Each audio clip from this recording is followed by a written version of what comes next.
ഇപ്പം ഞാനേ കുറച്ച് മാങ്ങ അച്ചാറിടാൻ പോകാം കേട്ടോ. ഞങ്ങൾക്ക് കുറച്ച് മാങ്ങ കിട്ടിയേ. അപ്പം അത് ഇടാനുള്ള പരിപാടിയാണ്. ഈ മാങ്ങ ഞാൻ ഉപ്പിട്ട് വെച്ചായിരുന്നു കേട്ടോ. ഉപ്പിട്ട് വെച്ചിട്ട് അതിൻ്റെ വെള്ളമെല്ലാം ഊറ്റിക്കളഞ്ഞ മാങ്ങയാണ്. എന്നാന്ന് വെച്ചാൽ ഞാൻ എനിക്ക് അരിഞ്ഞ ദിവസം അച്ചാറിടാൻ പറ്റിയില്ല. വേറെ കുറച്ച് പണിയൊക്കെ വന്നുകൊണ്ട് അച്ചാറിടാൻ പറ്റാഞ്ഞുകൊണ്ട് പിറ്റേ ദിവസമായപ്പോൾ അതിൻ്റെ വെള്ളം ഊറ്റിക്കളഞ്ഞിട്ട് ഞാൻ ഈ മാങ്ങ എടുത്ത് ഫ്രിഡ്ജിൽ വെച്ചിരുന്നു. എന്നിട്ട് എനിക്ക് ഇന്നാണ് ഈ മാങ്ങ അച്ചാറിടാനായിട്ടുള്ള സമയം കിട്ടിയത്. അപ്പോൾ ഞാൻ എങ്ങനെയാണ് അച്ചാറിടുന്നത് ഞാൻ നിങ്ങളെ കാണിച്ചു തരാം കേട്ടോ. നിങ്ങൾ ഇതുപോലെയാണോ ഇടുന്നതെന്നൊക്കെ ഒന്ന് പറയണം. ഇത് ഞാൻ ഇടുന്നത് കണ്ടിട്ട് എന്തെങ്കിലും വ്യത്യാസം വരുത്താനുണ്ടോ എന്നൊക്കെ പറയണേ. ഇത്രയും മാങ്ങ ഞാനിവിടെ എടുത്ത് വെച്ചിട്ടുണ്ടേ. കണ്ടോ, നിങ്ങൾ മാങ്ങ കാണുന്നുണ്ടല്ലോ. അതിന് വെളുത്തുള്ളി, ഇഞ്ചി, കരിവേപ്പില, മുളക് പൊടി, ഇത് കടുകാണേ.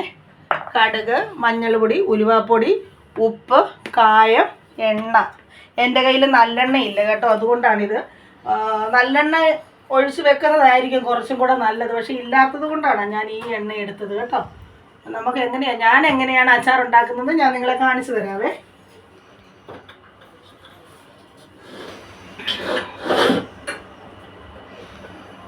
ചട്ടി നല്ലതുപോലെ ചൂടായിട്ടുണ്ട് കേട്ടോ. അതിലേക്ക് ഞാൻ അന്നേരം എണ്ണ ഒഴിച്ചു കൊടുക്കുവാണേ. ഞാൻ ഈ 1 ലിറ്റർ എണ്ണ മൊത്തം ഒഴിക്കുന്നുണ്ട് കേട്ടോ. എന്താ വെച്ചാൽ എനിക്ക് മാങ്ങ ഇച്ചിരി കൂടുതലുണ്ട്, അന്നേരം എണ്ണ വേണം. അപ്പോൾ എണ്ണ നല്ലതുപോലെ ചൂടായിട്ടുണ്ട് കേട്ടോ. അതിലേക്ക് ഞാൻ കുറച്ച് കടുക് ഇട്ട് കൊടുക്കുവാണേ. കടുക് പൊട്ടാൻ തുടങ്ങിയേ.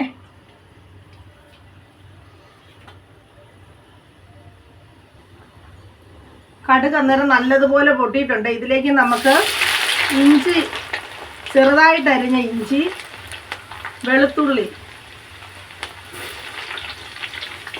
അതിട്ട് കൊടുക്കാം നമുക്ക്.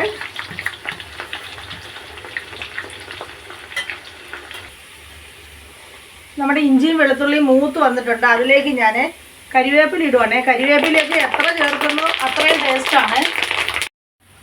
കരിവേപ്പില, ഇഞ്ചി, വെളുത്തുള്ളി എല്ലാം നല്ലതുപോലെ മൂത്ത് വന്നിട്ടുണ്ട് കേട്ടോ. അന്നേരം നമുക്ക് ഇനിയിപ്പോൾ മസാല ഇടാം.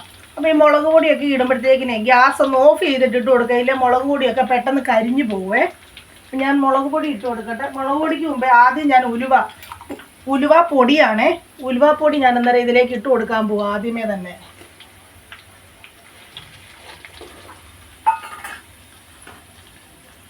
ഉലുവാപ്പൊടി ഇട്ടു. അതിനുശേഷം വേണ്ട മുളക് പൊടി ഇട്ട് കൊടുക്കാം. മാങ്ങ കുറച്ച് ഏറെ ഉണ്ട്, അന്നേരം അതനുസരിച്ച് മുളക് പൊടിയൊക്കെ ഇടണം നമ്മൾ.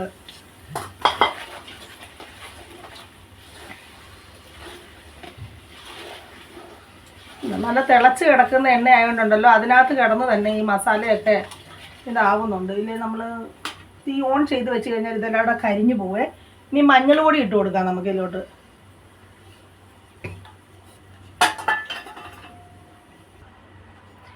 ഇനി നമുക്കിതിലേക്ക് കായം ഇട്ട് കൊടുക്കാം കേട്ടോ. ഞാൻ ഈ ഒരു കുപ്പി കായം മുഴുവൻ ഇടുന്നുണ്ട്, ഇല്ലെങ്കിൽ പിന്നെ കായം കാണുകയില്ല. അപ്പം നമുക്ക് ഈ കായം മുഴുവൻ അങ്ങ് ഇട്ട് കൊടുക്കാം.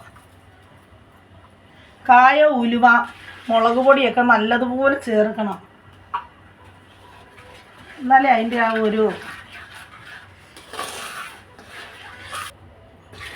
ഞാനൊരു ഇച്ചിരി മുളക് പൊടിയും കൂടി ഇതിനകത്ത് എക്സ്ട്രാ ഇട്ട് കൊടുത്തിട്ടുണ്ട് കേട്ടോ. ഇനിയിപ്പം ഞാൻ ഇതിലേക്ക് മാങ്ങ ഇട്ട് കൊടുക്കുക. ഗ്യാസ് കത്തിച്ചിട്ട് അരിഞ്ഞു വെച്ചിരിക്കുന്ന മാങ്ങ നമുക്ക് ഇതിലോട്ട് ഇട്ട് കൊടുക്കാം.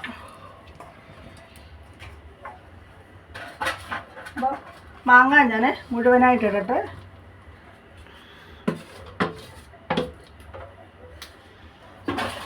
അതിൻ്റെ കൂടെ ഉപ്പും നമുക്ക് ഇട്ട് കൊടുക്കാം.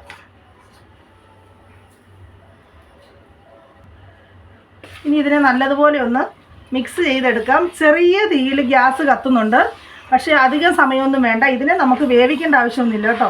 നമുക്കിതിനെ നല്ലതുപോലെ ഒന്ന് ഇളക്കി യോജിപ്പിക്കുമ്പോഴത്തേക്കിന് ഗ്യാസ് ഓഫ് ചെയ്യണം. മാങ്ങ വെന്ത് പോകരുത്.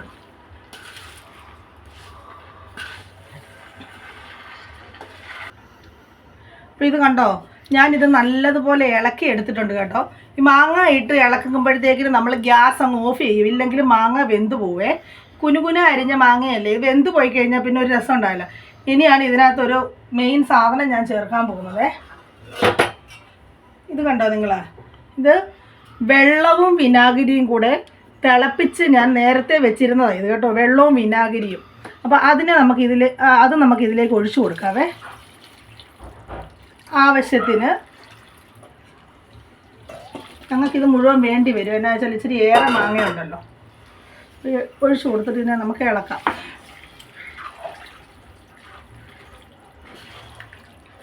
ഇത് ഇരുന്ന് കഴിയുമ്പം വീണ്ടും കുറുകും. ഈ മാങ്ങയിൽ ഈ വിനാഗിരിയും വെള്ളവും കൂടെ ഒന്നിച്ച് തിളപ്പിച്ച് വിനാഗിരിയും വെള്ളവും കൂടെ.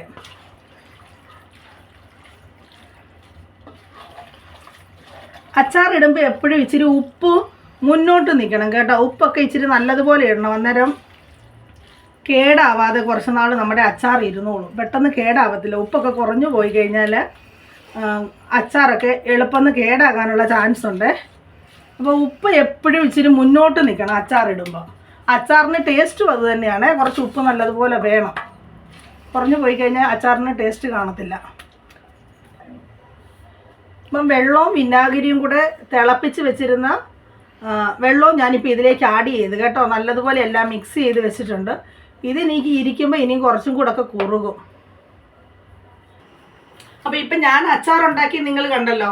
ഞാൻ ഇങ്ങനെ അച്ചാറുണ്ടാക്കുന്നത് കേട്ടോ. പിന്നെ ഇതിനകത്തൊരു ചെറിയ വ്യത്യാസം, മാങ്ങയുടെ വെള്ളം ഞാൻ ആദ്യമേ പറഞ്ഞല്ലോ. അച്ചാറുണ്ടാക്കാൻ വേണ്ടി ഞാൻ മാങ്ങ അരിഞ്ഞ് വെച്ചിട്ട് എനിക്ക് ഇടയ്ക്ക് വേറെ കുറച്ച് പ്രോഗ്രാംസ് വന്നു. ഞങ്ങളൊന്ന് വെളിയിൽ കറങ്ങാൻ പോയി. അപ്പം വൈകിട്ട് വന്നിട്ട് ഉണ്ടാക്കാമെന്നൊക്കെ വിചാരിച്ച് അങ്ങനെ നീണ്ടു പോയി. 2 ദിവസം അരിഞ്ഞു വെച്ച മാങ്ങ ഫ്രിഡ്ജിലിരുന്നുകൊണ്ട് ഞാൻ ആ മാങ്ങയുടെ ഉപ്പ് ഇട്ടിട്ട് ഊറി വന്ന വെള്ളം ഞാൻ പിന്നെ അതങ്ങ് എടുത്ത് കളഞ്ഞു. അത് പഴകിയല്ലോ എന്ന് കരുതിയേ. അതുകൊണ്ടാണ് പിന്നെ വിനാഗിരിയും വെള്ളവും കൂടെ തിളപ്പിച്ച് അതിനകത്ത് ഒഴിച്ച്. ഇച്ചിരി ഗ്രേവി വേണ്ടേ, ഗ്രേവിക്ക് നമുക്ക് എന്തെങ്കിലും ചേർക്കണമല്ലോ.